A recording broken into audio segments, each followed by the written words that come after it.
Do you want to win your FPL mini league? Of course you do. Well, today I'm going to teach you some tips on how to do it, because for the first time in 6 years, your boy is top of his mini league. If you're an idiot like I used to be and feel like this video at all helped you in any way, please click the like and subscribe for more excellent football content. Number one, do not be afraid, at least at the start, to use the more owned players. Your Marcus Alonso's, your Benjamin Mendy's, your Mohamed El Neny's, your Marouane Fellaini's, because they do help keep you with the pack. A few years ago, my dad had his first FPL season. Because he was so excited, bless his soul, he filled his team with all these brand new players that he'd never seen before. He didn't have any Premier League proven players because he didn't want to be part of the bandwagon, and he ended up being last for ages.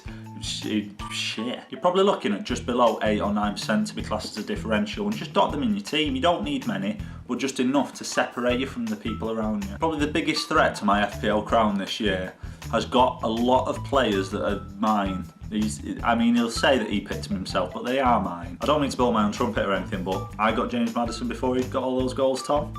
I see what you did there. I've been looking at your team, but because mine and Tom's team are so similar, there's not going to be enough difference to really push him above me, so we're probably just going to go up together, which is not, that doesn't sound great. It doesn't sound great. Number three, plan with the next 3 to 4 game weeks in mind. So much can change in 3 to 4 game weeks, it's mad. I know you can look at, say, Crystal Palace's next 9 fixtures and say, wow, that's great, that's brilliant, they've got some easy games, they don't play a top 6 side.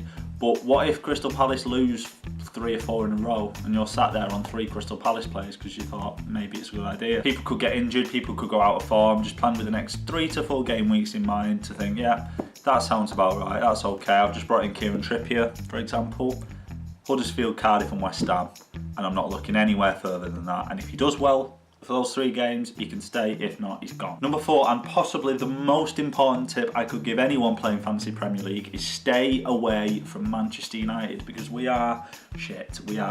We lost to Derby and I'm not over it. I'm not over it. Number 5, do not panic with a point hit. The amount of times for the last 3 or 4 years I've panicked and just got rid of 2 or 3 players every single week, and then before you know it, you probably dropped out 50 points in half a season, and it's just not worth it. If you can field a full first 11 with not horrendous players, then you just go with that and just do your free transfer a week. There's no reason why you need to panic and get rid of loads of players if you don't need to. This brings me on to number 6. It can be so easy to jump on the bandwagon of a player that maybe does well for a lower team one week. For example, Roberto Pereira had a really good week right at the start. Might have even been the first week, and he got like 2 goals, massive points. A lot of people brought him in, done fuck all since. It's very rare that a player that far down can continue to get those double-digit figures. It's only really your Hazards and your Salahs and your Kanes that will get that consistently throughout the year, and that's why they're so expensive. The final tip I'm going to give you today, and it's quite an important one: keep your wildcards.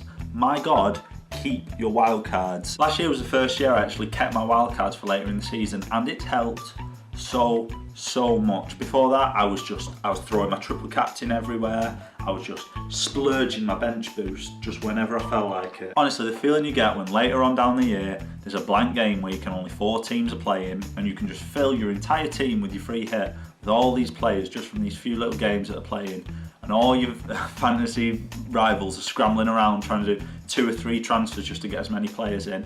Your team goes back to normal. Double game week soon after that. Triple captain, Hazard, double game week, bang, bang, bang.